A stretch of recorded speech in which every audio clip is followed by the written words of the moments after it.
It has been hours now, and the Tuscaloosa Police Department still have several streets and blocks closed off here in downtown Tuscaloosa. One tree here, another over here, and one fell on the roof of the house, knocking the chimney off of the home. Right now I'm standing in one of those storm shelter options. It's indoors, as you can see, inside of a garage.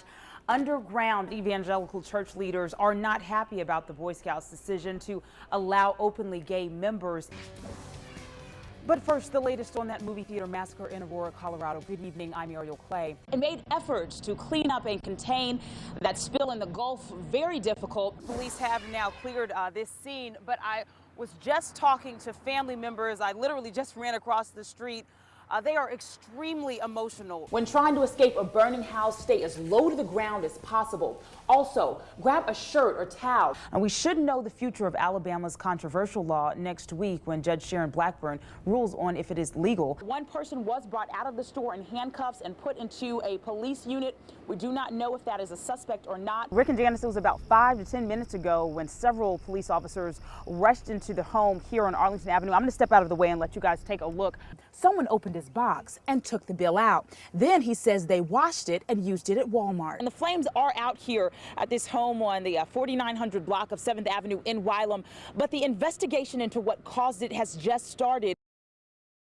When you stand on the front porch of a house, you're not supposed to be able to look down into it. This is what used to be the front door of the Youngblood Waters family home. Now they're spending the day trying to salvage what they can. We're just trying to see what we can just get what's left. It will take time recovering what's left of her life, searching through upturned drawers, going from room to room with the help of her family.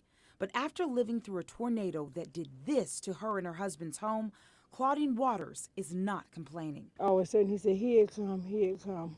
I hit the floor and covered my head. Then all of a sudden, like it didn't last no more 10 seconds. The top, everything just went in on us. The home now sits several feet off its yellow brick foundation. It collapsed into the basement where the couple was hiding, breaking Claudine's leg. And my husband said, "Help me, I can't move." So I started crawling to him with the light in my hand. And he was pinning it, I couldn't move it. Waters realized she needed help to free her husband, but finding it meant getting out from under her caved-in home. I kept crawling, and crawling. I got to the side of the house with a little crack. I could see the light. It was from this small hole, crowded by bricks and splintered wood, that Waters finally made it out from where she was trapped. Rescue crews then helped her husband. When I got up midway the street, I seen my mama standing. So it was like out of breath. Just like came back into my body. It was like literally I wasn't breathing.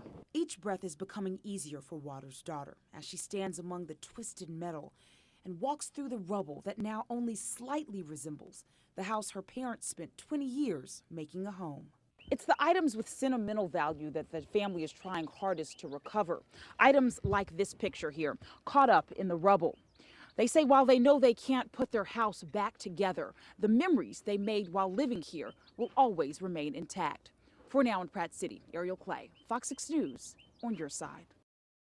Let's check in with Fox 6 News reporter Arielle Clay now. Arielle? Oh, Rick, just now about 12 officers rushed the door here on one of the homes. I'm going to step out of the way on Arlington Avenue. It's between 21st Street South and 22nd Street South. Several of the officers have now gone inside of the home. It is a standoff situation that has been going on here since about midnight. The officers have been out here. We did get a chance to see the man the suspect that is inside the house talking to police through the front door, through the burglar bars of the front door of the home. At one point, police handed the man a cell phone. We have not gotten a lot of information about what has caused this standoff or what exactly is going on here. But within the last few minutes, again, about 12 officers rushed up to the front door of the home here, and several of them have now gone inside of the home. We have not seen the suspect coming out, but there's a lot of action going on down there towards that end of the street. Again, this is between 21st Street South and 22nd Street South here on Arlington Avenue here in Bessemer. We are going to stay on top of this scene out here. I did get a chance to talk to the public information officer for Bessemer Police. He could not give me any information right now, but he says that he's going to try to get some and bring it back to us as soon as he can. I'm going to send it back to the newsroom now. I don't know why, but I always wanted to grow a big pumpkin. I guess Charlie Brown got me got me started. And you'll see the great pumpkin with your own eyes.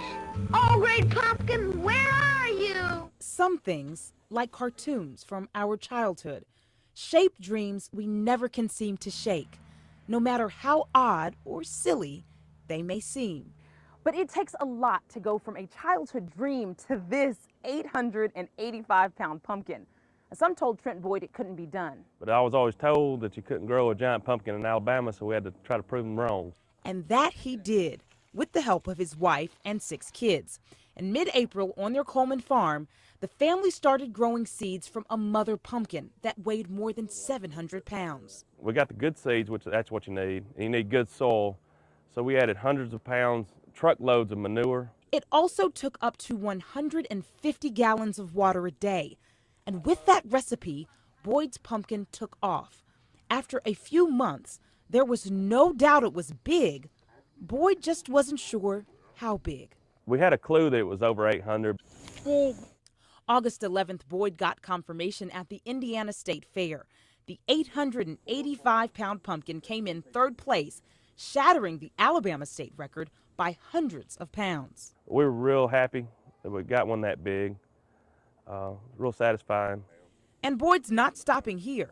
We just want to grow the biggest pumpkin we can get. A new dream of sorts. And this time he gets to share it with 6 kids who, like him, dream really big. I don't see how a pumpkin patch could be more sincere than this one.